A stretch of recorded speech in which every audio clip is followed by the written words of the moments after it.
What comes to mind when you think of pyramids?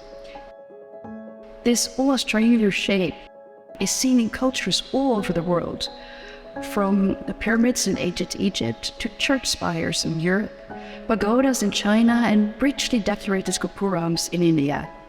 The structure connects the earth with the heavens and life with afterlife. The existence of these buildings is often well documented, and recordings were shared again and again. They were shared, reshared, interpreted, and misinterpreted.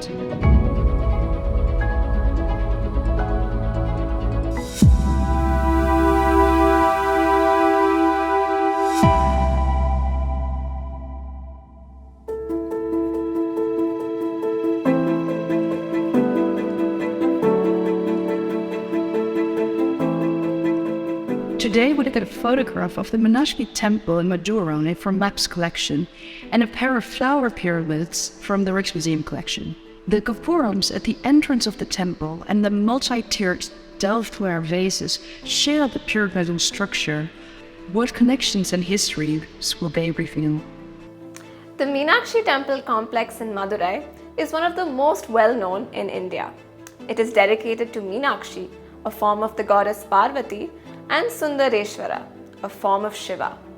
The large temple complex includes 14 gopurams, multi-story tapered structures covered in polychrome sculpture. The photograph in Maps collection shows the tallest southern gopuram, which was rebuilt in the 16th century. The photograph was taken around 1895 by Wheeler and Klein, one of the largest photo studios in southern India at the time. The handful of people and cattle scattered on the street in front of the gopura form a sharp contrast to the deities depicted on each of the 9 stories.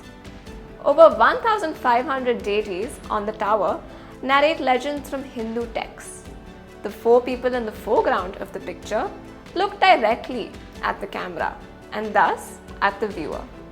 They add an interpretive layer to the photograph, not just as a recording of a historical monument, but also captioning a particular moment in time for a particular audience. During the 17th and 18th centuries, Asian art was very popular among the European elites. Chinese porcelain, Japanese lacquer, and Indian textiles were imported in a large scale. European artists were inspired by these works of art and created their own iterations in a style known as chinoiserie. And even though they looked at Chinese and Japanese and also Indian objects for inspiration, their depictions of Asian people are often imprecise and sometimes even racist.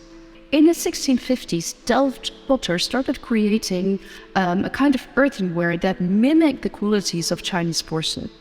And apart from making direct copies of cups and saucers and jugs, they also made more original pieces that were inspired by this kind of broad Asian aesthetic. Flower pyramids, like the one that we see here, were originally part of the patronage of Mary Stuart II, the wife of settler William III, to the Delft potteries. Each of the spouts was filled with individual flowers, creating a kind of elongated bouquet that fitted very well with the Baroque aesthetic. Each segment of the flower pyramid is decorated with scenes based on Chinese porcelain, while the finial has the shape of the bust of a woman. The legs at the bottom are created in the shape of 9 holding a globe, while the first segments are held up by mythological sea creatures. So there's a confluence of cultural appropriations and inspirations here. Photographs in this period in India had a dual purpose. They were made as commercial products sold to colonial elites and European travelers, but were also used by the British for surveying and record keeping. In other words, as a tool of administrative power and control. While they provided useful archives of Indian monuments and heritage sites, they could not be viewed as objective. Such images were also used for propaganda purposes, allowing the British to show Indians as neglectful of their own heritage. This dual role can also be found in much earlier recordings of other pyramidal structures as well. One example of this is an engraving of the porcelain pagoda of Nanjing. The tapered structure of the pagoda, which was covered in large porcelain tiles, became famous in Europe in the 17th century after it was reproduced in a travelogue based on the observations of a Dutch traveller, Johan Niehoofs. His notes and drawings were initially intended as a record of the embassy for the Dutch East India Company.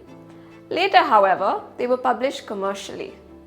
Like in the photograph of the Gopura, groups of people populate the square that surround the pagoda, creating a contrast between the impressive structure and the small figures at its foot. Like in the photograph too, they have an othering effect, for the people in both recordings are clearly seen through Western eyes. Travelogues like Niehoofs were an important source of inspiration for artists and craftsmen in Europe in the development of the chinoiserie style. Just as with the photograph of the Gopura, the Lul's pagoda is seen through a different medium that in turn inspired the Delft pyramids. It all speaks to an idea of exchange between these cultures. The buildings, its reproductions, and the works of art that they in turn inspire all tell a story of how people all over the world continue to be inspired by the form of the pyramid and all its possible meanings.